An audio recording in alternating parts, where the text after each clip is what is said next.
ಈಗ ನಮ್ಮ ಜೊತೆ ಮಹಾನಗರ ಪಾಲಿಕೆಯ ನಿಕಟಪೂರ್ವ ಸದಸ್ಯರಾಗಿರುವ ಜಗದೀಶ್ ಶೆಟ್ಟಿ ಅವರಿದ್ದಾರೆ. ಸರ್, ಕಾರ್ಯಕ್ರಮಕ್ಕೆ ಸ್ವಾಗತ. ಹಲೋ, ನಮಸ್ತೆ. ಎಸ್ ಸರ್, ಫಲ್ಗುಣಿ ನದಿಯನ್ನ ನೋಡ್ತಾ ಇದ್ರೆ ಎಲ್ಲ ಮೀನುಗಳು ಸತ್ತಿರುವಂತದ್ದು. ಸೊ ಇದಕ್ಕೆಲ್ಲ ಕೈಗಾರಿಕೆಗಳ ತ್ಯಾಜ್ಯ ನೀರನ್ನ ಬಿಡ್ತಾ ಇರೋದೇ ಕಾರಣ ಆಗಿರುವಂತದ್ದು ಸರ್. ಸೊ ಈಗ ಇಂತಹ ಕಂಪನಿಗಳ ಮೇಲೆ ಯಾಕೆ ಕ್ರಮನ ಕೈಗೊಳ್ತಿಲ್ಲ ಅಂತ? ಯಾರು ಅದಕ್ಕೆ ಸಂಬಂಧಪಟ್ಟವರು ಯಾಕೆ ಆ ಕ್ರಮನ ಕೈಗೊಳ್ತಿಲ್ಲ ಅಂತ ಆ ಕಂಪನಿಗಳ ಮೇಲೆ? ಹಲೋ, ನೋಡಿ ಮೇಡಮ್, ನಾನು ಕೂಡ ಇವತ್ತು ನ್ಯೂಸ್ ಅಲ್ಲಿ ನೋಡಿದ್ದೇನೆ ಫಲ್ಗುಣಿ ನದಿಯಲ್ಲಿ ಮೀನುಗಳು ಸತ್ತಿವೆ ಅಂತ. ಹೌದು. ಕಳೆದ ಹಲವಾರು ವರ್ಷಗಳಿಂದ ನಾನು ಕೂಡ ಒಬ್ಬ ಮಹಾನಗರ ಪಾಲಿಕೆ ಸದಸ್ಯನಾಗಿ ಅಲ್ಲ, ಮಹಾನಗರ ಪಾಲಿಕೆ ಸದಸ್ಯನಾಗಿ ಇವತ್ತು ನಾವು ಇರ್ಬೋದು, ನಾಳೆ ಇವತ್ತಿಲ್ಲ ನಾವು. ಒಂದು 5 ವರ್ಷ ಅವಧಿ ಸಿಕ್ಕಿದೆ. ಅದಕ್ಕಿಂತ ಮೊದಲು ಕೂಡ ನಾನು ಒಬ್ಬ ಪರಿಸರವಾದಿಯಾಗಿ ನಾನು ಯಾವಾಗ್ಲೂ ಹೇಳ್ತಾ ಇದ್ದೆ, ನಮ್ಮಲ್ಲಿರುವಂತಹ ಎಲ್ಲ ವ್ಯವಸ್ಥೆಗಳು ಸರಿಯಾಗಬೇಕು. ಇವತ್ತು ಮೀನು ಸಾಯೋದಕ್ಕೆ ಈ ಮೊದಲು ನಮ್ಮಲ್ಲಿರುವಂತಹ ಏನು ನಮ್ಮ ನಮ್ಗೆ ಸಂಬಂಧಪಟ್ಟ ವಾರ್ಡ್ ಅಲ್ಲಿ ಬರುವಂತಹದ್ದು ಯಾವ್ದು ಅಂತಹದ್ದೇನು ಇರ್ಲಿಲ್ಲ. ಅಲ್ಲಿರುವಂತಹ ಏನು ಹಿಂದೂಸ್ತಾನಿ ಯೂನಿಲಿವರ್ ಅಲ್ಲಿಂದ ಕೆಮಿಕಲ್ ಹೋಗುತ್ತೆ ಅನ್ನುವಂತಹ ವಿಚಾರಗಳು ಬಹಳಷ್ಟು ಕಂಪ್ಲೇಂಟ್ ಬಂದಿತ್ತು. ಅದರ ಬಗ್ಗೆ ನಾನು ಸೂಕ್ತವಾದಂತಹ ನನ್ನ ಏನು ಪ್ರತಿಭಟನೆಯನ್ನ ಕೂಡ ಮಾಡಿದ್ದೆ.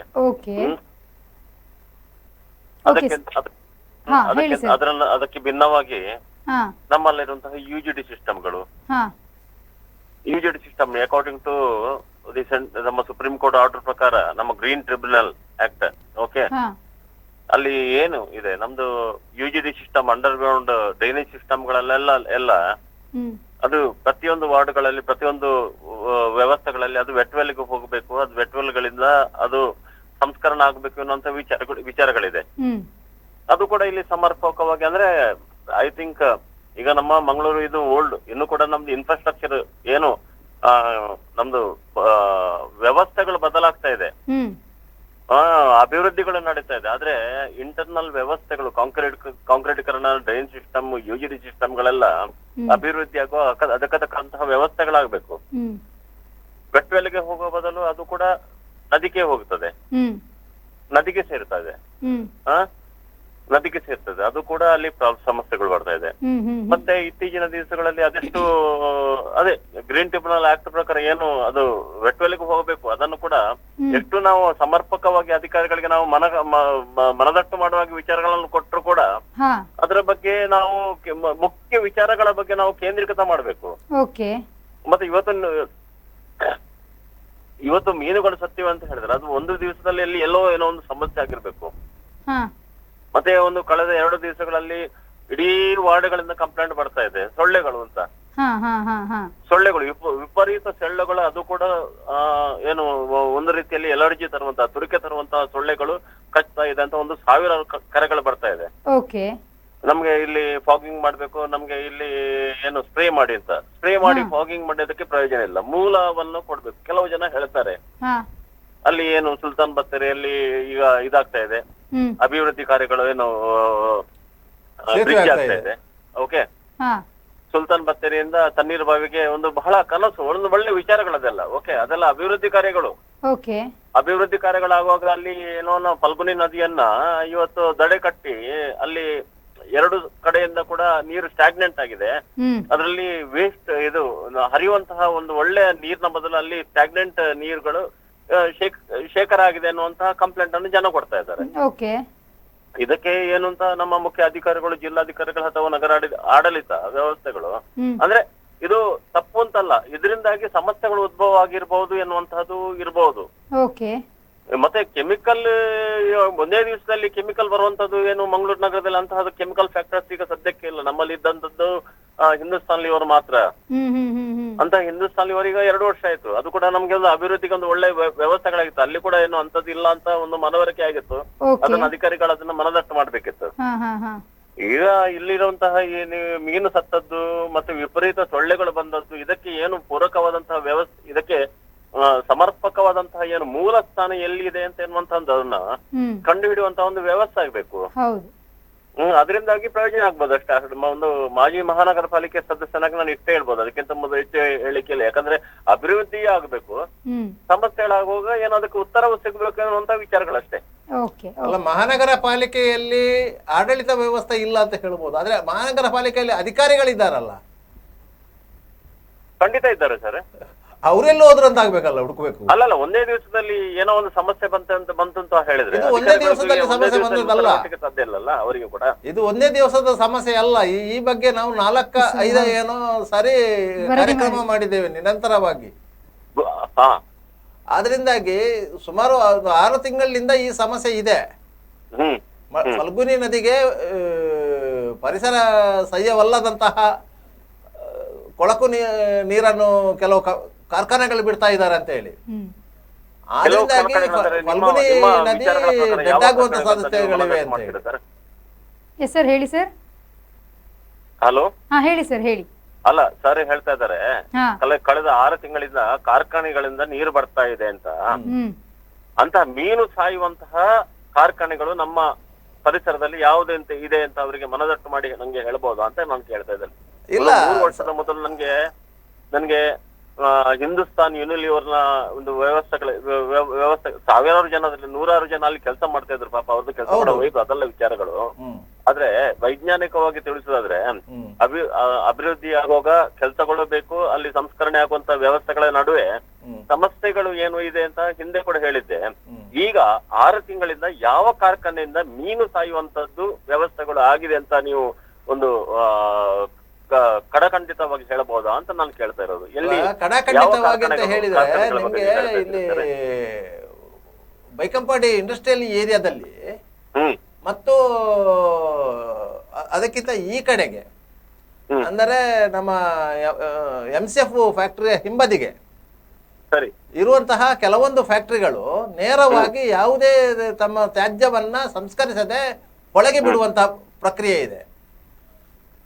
ಆ ಪ್ರಕ್ರಿಯೆಯಿಂದಾಗಿ ಹೊಳೆ ನೀರು ಮಲಿನವಾಗಿದೆ ಎನ್ನುವಂತ ಆರೋಪ ಇರುವಂತದ್ದು. ಕಳೆದ ಬಾರಿ ಕೂಳೂರು ಭಾಗದಲ್ಲಿ ಅಧಿಕಾರಿಗಳು ಉತ್ತರ ಕೊಡ್ಬೇಕಾಗತ್ತೆ. ಯಾಕಂತ ಹೇಳಿದ್ರೆ ಇವತ್ತು ಸಾಮಾನ್ಯ ಜನರು ದೊಡ್ಡ ದೊಡ್ಡ ಕಂಪನಿಗಳು ಬರಬೇಕು, ಎಲ್ಲ ವ್ಯವಸ್ಥೆಗಳಾಗಬೇಕು, ಎಲ್ಲದರ ಜೊತೆಗೆ ಅಲ್ಲಿರುವಂತಹ ಮೂಲ ವಿಚಾರಗಳ ಬಗ್ಗೆ ಸ್ವಲ್ಪ ಅವರು ಗಮನ ಹರಿಸಬೇಕು ಅಂತ ನನ್ನದು ಕೂಡ ವಿಚಾರ. ಯಾಕಂತ ಹೇಳಿದ್ರೆ ಜನಸಾಮಾನ್ಯರು ಬರೇ ಹೋರಾಟ ಮಾಡ್ಬೋದು, ವಿಚಾರಗಳ ಬಗ್ಗೆ ಹೇಳ್ಬೋದು, ಏನು ಪರಿಸರವಾದಿಗಳು ಎಲ್ಲ ವಿಚಾರಗಳ ಬಗ್ಗೆ ಜನರನ್ನು ಸೇರಿಸ್ಕೊಂಡು ಪರಿಸರದ ಬಗ್ಗೆ ನಾವು ಎಲ್ಲವನ್ನು ಮಾತಾಡಬಹುದು. ಆದ್ರೆ ಇವತ್ತು ವಿ ನೀಡ್ ದಿ ಪ್ಯಾಷನೇಬಲ್ ಇವರು ನಮ್ಮ ಅಧಿಕಾರಿಗಳು, ಅವರಿಗೆ ಕೂಡ ಪ್ಯಾಷನೇಟ್ ಆಗಿ ಒಂದು ವಿಚಾರಗಳ ಬಗ್ಗೆ ಸೂಕ್ಷ್ಮವಾಗಿ ಗಮನಿಸುವಂತ ಒಂದು ವಿಚಾರಗಳು ಅವರಲ್ಲಿ ಇದ್ರೆ ಇದನ್ನೆಲ್ಲ ಖಂಡಿತ ಪರಿಹರಿಸಬೇಕು ಸರ್. ಯಾಕಂದ್ರೆ ದೊಡ್ಡ ವಿಚಾರಗಳು ಖಂಡಿತ ಇವತ್ತು ಮೀನು ಸತ್ತಿದೆ ಅಂತ ಹೇಳಿದ್ರೆ, ಇಷ್ಟೊಂದು ಮೀನುಗಳು ಸತ್ತಿದೆ ಅಂತ ಹೇಳಿದ್ರೆ, ಇಲ್ಲಿ ವೈಜ್ಞಾನಿಕವಾಗಿ ಹೇಳುವುದಾದ್ರೆ ಪರಿಸರಕ್ಕೆ ಏನೋ ಒಂದು ಅನಾಹುತ ಆಗಿದೆ ಅಂತಲೇ ಅರ್ಥ ಅಲ್ವಾ? ಪರಿಸರಕ್ಕೆ ಅನಾಹುತ ಆಗಿದೆ ಅಂತಲೇ ಅರ್ಥ ಅಲ್ವಾ? ಪರಿಸರಕ್ಕೆ ಅನಾಹುತ ಆಗಿದೆ ಅಂತಲೇ ಅರ್ಥ ಸರ್. ಪರಿಸರಕ್ಕೆ ಅನಾಹುತ ಆಗಿದೆ.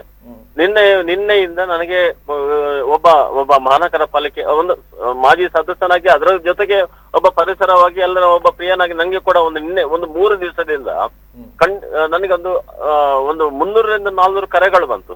ಸರ್, ಈ ಸಮಯದಲ್ಲಿ ಸೊಳ್ಳೆಗಳು ಯಾಕೆ ಬಂತು ಅಂತ.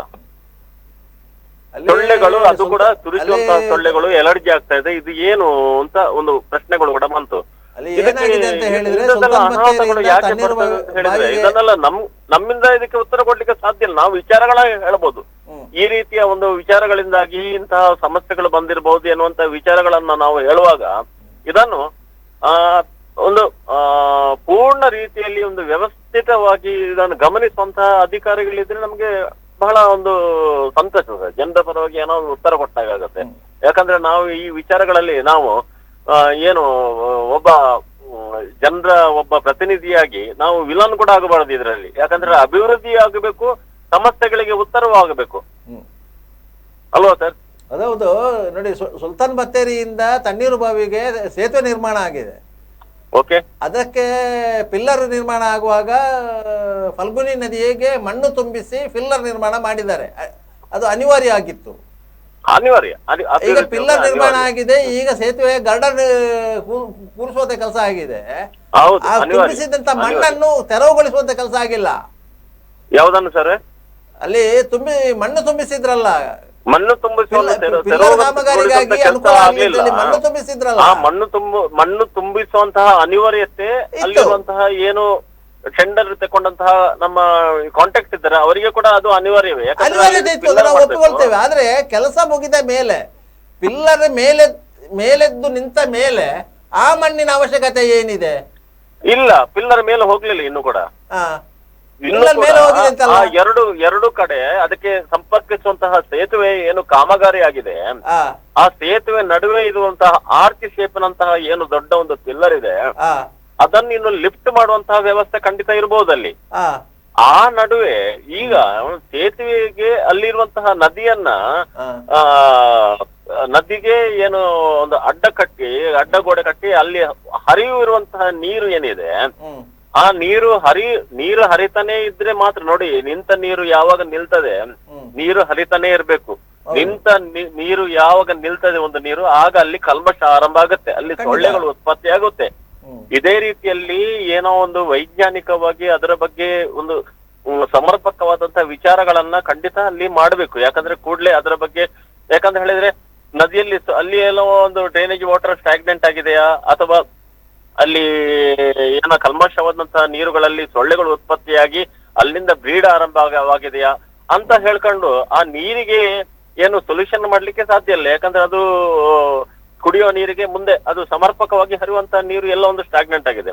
ಈ ವಿಚಾರದ ಬಗ್ಗೆ ಗಮನ ಹರಿಸಬಹುದು ಎನ್ನುವಂತ ನನ್ನ ಚಿಂತನೆ ಅಷ್ಟೇ. Yes sir, thank you sir ನಮ್ಮ ಕಾರ್ಯಕ್ರಮದಲ್ಲಿ ಕರೆ ಮಾಡಿದ್ದಕ್ಕೆ. Thank you.